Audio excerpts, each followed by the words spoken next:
You think? All right, you think so? Really? Hi, everybody. Hot Skating PJ here with all of my chins. Thanks for the shot, Paul. Oh. I'm kidding. It's just a joke. Facebook Live.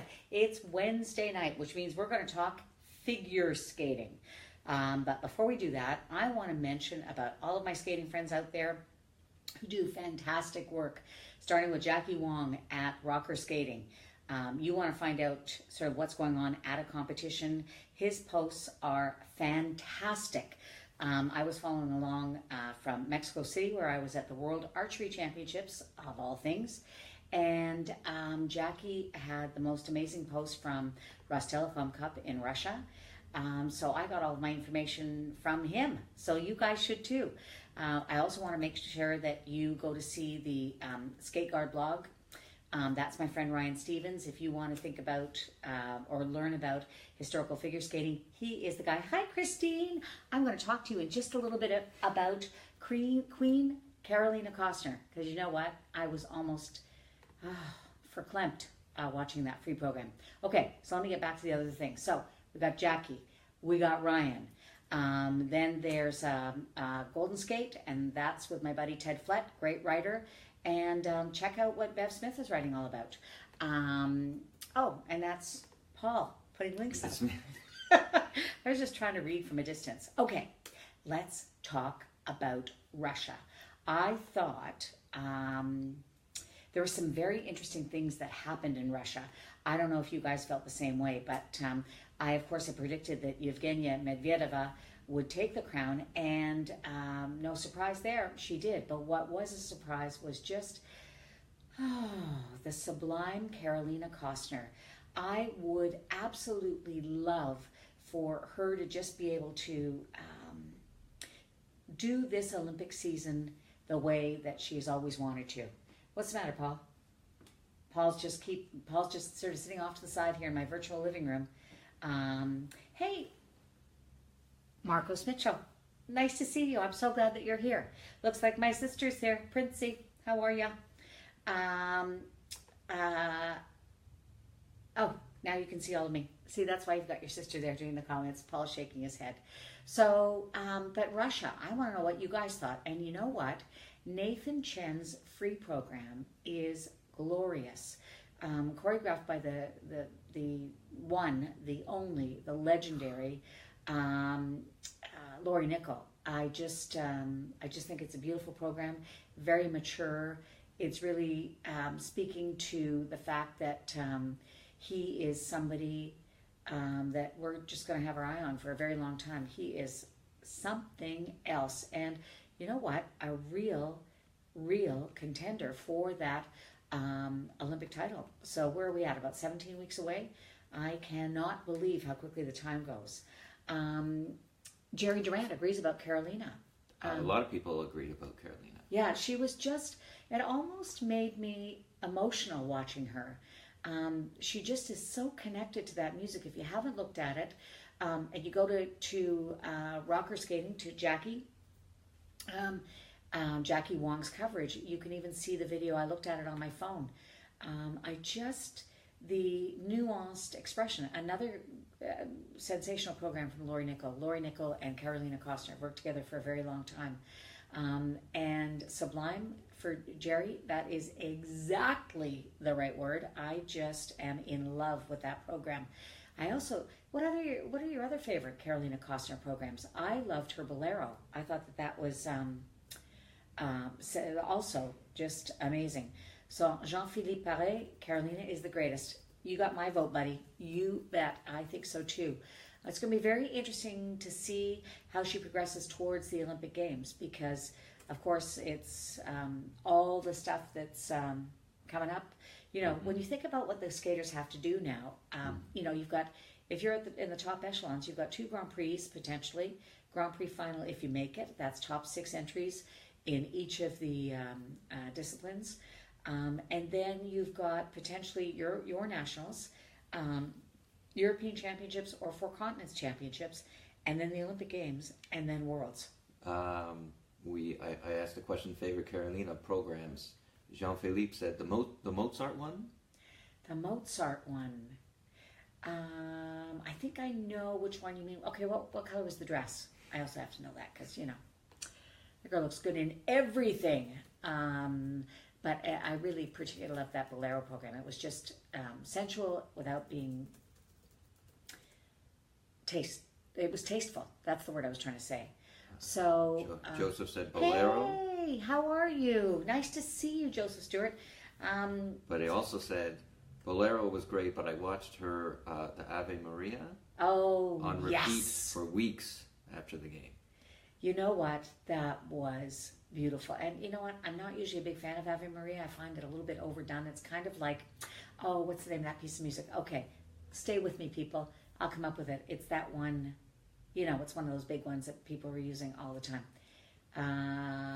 The Mozart was from 2011, 2012. Okay. Around there. Okay.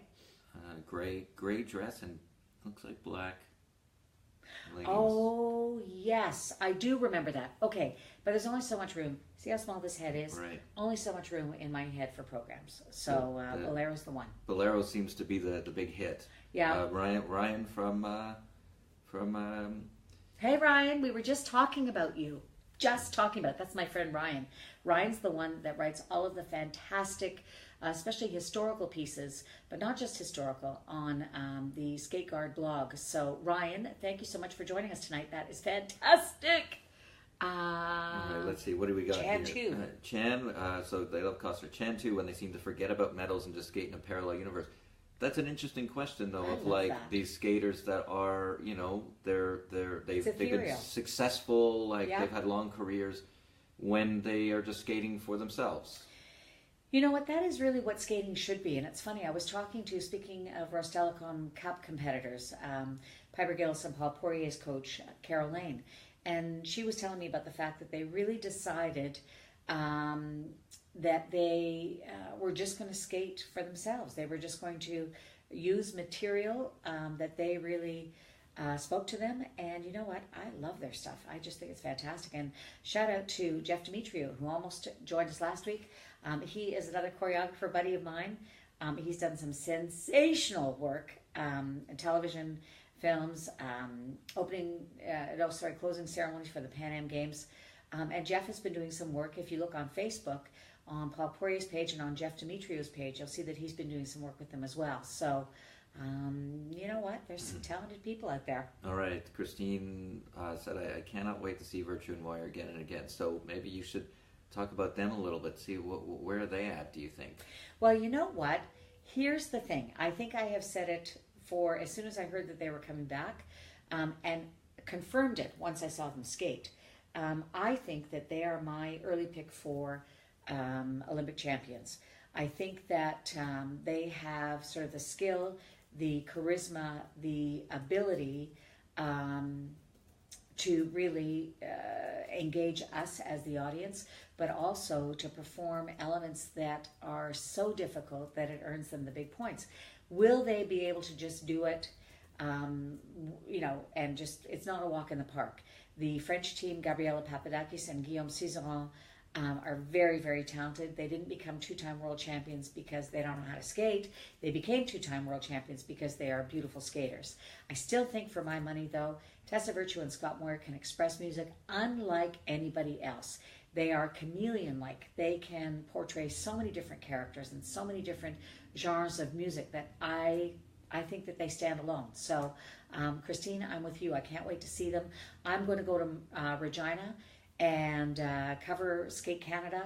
I can't wait to talk to them. I can't wait to see them. It's going to be sensational. Who else is out there? All right, so I threw out a question that we'll get a lot of answers about the favorite Virtue and Moyer programs, but Denise was commenting about men's skating and how it's going more towards like quad, and instead of the kind of artistic programs like Jeff Buttle, who we just saw not too long ago. Okay, and stay tuned. I've got a very interesting video with Jeff Buttle. It's going to come out on PJ's Video Vault one of these days. Remember, 5 pieces of content every week. I've got a blog on Mondays, podcast on Tuesday, Facebook Live on Wednesday, and then a video from PJ's Video Vault on Thursday and Friday.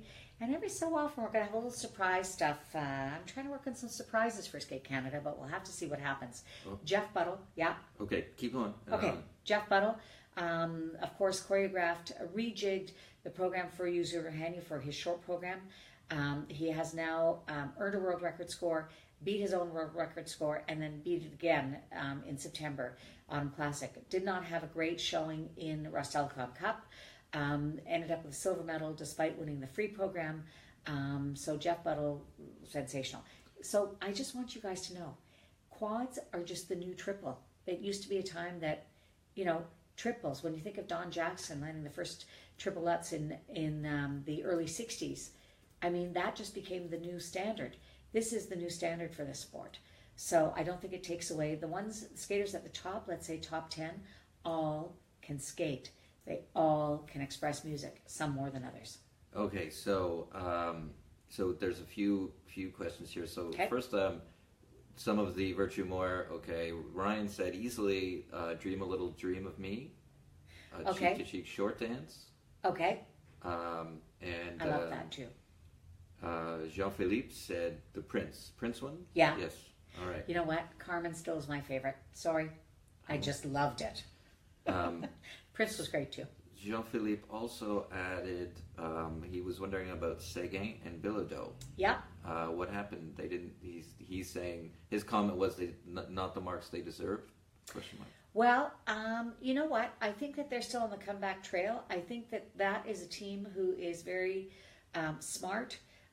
They really struggled, obviously, with the injury stuff last year, and it takes a long time to recover.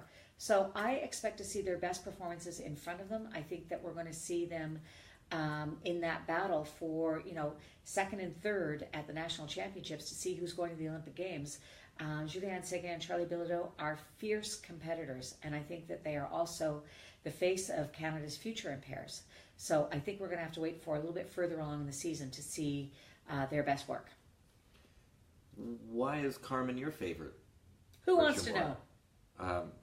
This is just me. Paul wants to know. Paul's always bugging me.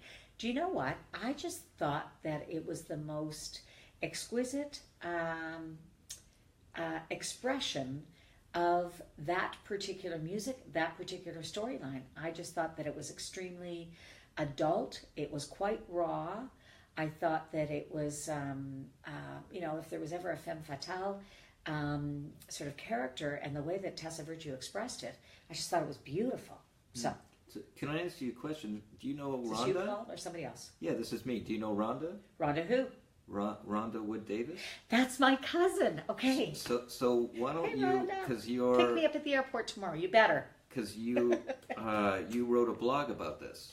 I wrote a blog about the fact that, okay, truth be told, my cousins don't really care about me. Oh. They do a little bit maybe, but they bought tickets when Skate Canada went on sale. They live in Regina. When Skate Canada went on sale, my cousins bought a whole whack of tickets. So all of my cousins are going to be going to Skate Canada. Many of them are skating newbie fans, so be kind if you see them. They were really hoping that Kurt Browning was coming to Skate Canada. So I am a poor replacement for Kurt Browning. Although I'm looking forward to a whole lot of fun. Rhonda, don't be late. She does say I will see you at the airport. You better. Your mom told me. So it's going to be great. So family, so my virtual living room is moving to Regina for the moment. And I'm going to be in my aunt's real living room. So there was, you know, I think just for, you know, going forward with in the men's event, it was Nathan Chan that won. Nathan Chan. So yep. what do you think this says because Henny was there? And second. So how do you see this, like, as the season tracks in an Olympic year? Like, are all of these individual events important, or what? Like, how do you feel these pieces come together, or is it just Olympics? That's it. Whoever, you know, shows up on that day. Well, that's the cruel part of sport and the very cruel part of figure skating, because the Olympics are sort of a do or die situation, and if you don't happen to be having a good day, then it means you're not going to finish on top of the podium. I was looking at Nathan Chen. I'm in love with this kid skating. I'm in love with the fact that he can jump like nobody's business. Laurie Nickel, as I said, that free program is exquisite. So what does this mean? Well, I think there are a few things. People are jockeying for position in the Grand Prix season, trying to figure out who are going to be the legitimate contenders for that Olympic crown. And then you always have to factor in the Oksana Bayuls, who just come in out of nowhere and win an Olympic title. So there's a possibility always for that in figure skating. So I think that each of these events is really important. Looking at Skate Canada, this is a very, very crucial event for Patrick Chan and for Shoma Uno. Shoma Uno on the podium at Worlds this year. Patrick Chan finishing in 5th place, although proud of his 5th place finish because he really sort of like stuck to his guns and really sort of did what he could. So this is an important kind of head-to-head competition. And part of it is mental. You know, I saw Kurt Browning yesterday, and Kurt and I were talking about the fact that for some skaters, you know, finishing the Grand Prix and just putting it aside is one thing. For other skaters, finishing the Grand Prix and the Grand Prix helping you feel good about yourself, that's actually how the competition is important for lots of people. Did I answer your question, Paul? And was it your question? Yes. Paul's my producer. Yes. Right. Who was on the? This is just me asking. Another Paul question. Who was on your podcast this week? Oh, it was really a lot of fun. Okay. So it was Alihan McCurdy and Michael Carreno, former ice dancers for Canada. They made it to the World Championships. Can't remember the year exactly, but I want to say, let's say 2009, maybe. Anyway, in there somewhere. So Alihan McCurdy and Michael Carreno are now engaged in real life. They were dance partners for a very long time, and they had the cutest short dance in the year that it was, I think, folk dance or traditional music from a country. I can't really remember the theme. But they used this great music that was from the National Film Board, and it's called, let's say, Log Driver's Waltz, I think. Anyway, they're on the podcast, so getting caught up with them. Log Driver's Waltz. Yeah, was that right? Good pull. That was a good pull. I had no idea where that was coming from. So Michael and Ali are from Ottawa, or that's where they had their home base for a long time.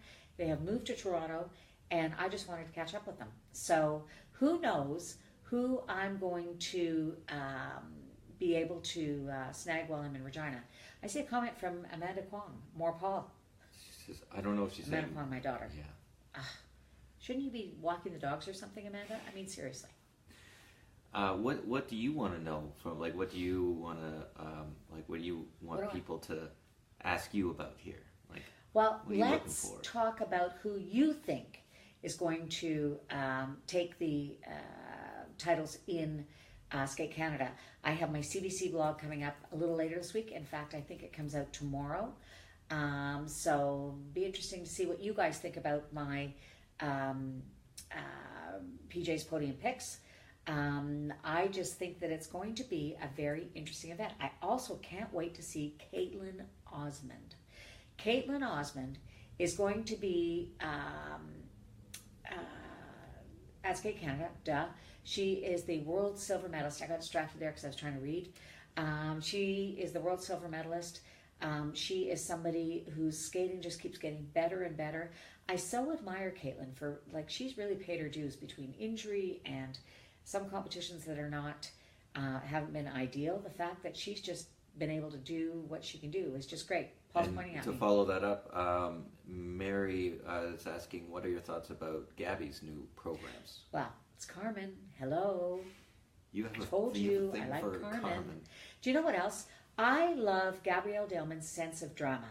She is somebody who can just, I don't know, I find her so watchable. So I think to have a kind of a bit of a diva-esque sort of presentation on the ice is not a bad thing for her at all. So I'm looking forward to, I know that she didn't skate at her very best in Finlandia. It must be tough being a world bronze medalist and young and going into an Olympic year. There's no time to sort of settle into that position. But I think that it's, I think that she is a fierce competitor. I've always said that about Gabby. So I'm looking forward to seeing what she's going to do. Okay, so Joseph asked, I can't say this name. What do you think about Anna? I'm gonna say Anna Anna P. from Russia. Pogrelaya. That's right. Paul tried to show me the screen. It's all up here. I So- don't know, Joseph. What do you think? Joseph said, think she'll make a comeback or repeat the disaster at Worlds. You know, here's what I like about Anna. To me, she looks like a Bond girl. Honestly, I am fascinated. She is absolutely stunning, and she looks like a Bond girl. Anyone who looks like a Bond girl in my book can do anything. So I'm hopeful that everything's right in her world, and she's going to be able to sort of pull herself back into everything. That's what I'm hoping for. All right. Marc Antoine said Uno, Yep. Osman, Okay. Duhamel, Radford, Okay. Virtue Moyer.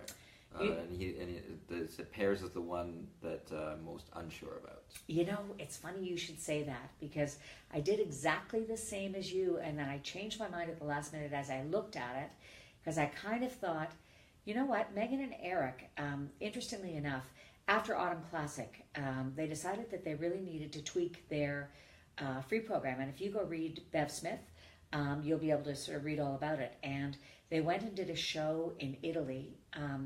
While they were there, John Kerr, I think that's who was responsible, came over, and they started to sort of reposition a few things to make it much more comfortable. So I think I have my money on Megan and Eric all day long, every day, because I don't know a team that will year in and year out do what they need to do in order to be able to, satisfy the requirements of an outstanding piece of material. So I think that there aren't enough miles yet on the program, potentially. And since my crystal ball is pretty good, actually, but it's off every so often, I kind of had to go with results so far and sort of like a little bit of, who's feeling more prepared in this moment. So I made a quick mind change, but we're pretty well aligned. Marc-Antoine, I like your name. So getting back to the Canadian ladies, Yes. Jean-Philippe asked, can Alain Chartrain come back after she had such a successful 2016? Yep. Is that, where do you think she's going to land here? Have you met Elaine? She is an extremely methodical and careful competitor. What I like about her is that she's always trying to sort of up the ante, always trying to figure out what's next. One of the people that's coaching her, Michelle Lee, is a wonderful influence on Elaine. Absolutely she can. I mean, I would never count her out. So just keep your eye on her as well, because she will be there. She'll be there. Mm-hmm. With bells on. Maybe not bells on, because that gets distracting. So, any other questions? Any other comments from anybody, Paul? I think we're going to... Okay, guys. As you heard, my cousin Rhonda is going to be at the airport tomorrow. If not, who should I call for a ride? I'm just saying. I hope you guys are going to follow me in Regina. Next week, we've got some really good podcasts coming up. Of course, there's going to be my blog on Monday, podcast on Tuesday, Facebook. I'm coming from the airport because I'm staying a couple of extra days to see family. I hope they feed me. Coming right from the airport to Paul's house, and then we'll see ya. Bye for now.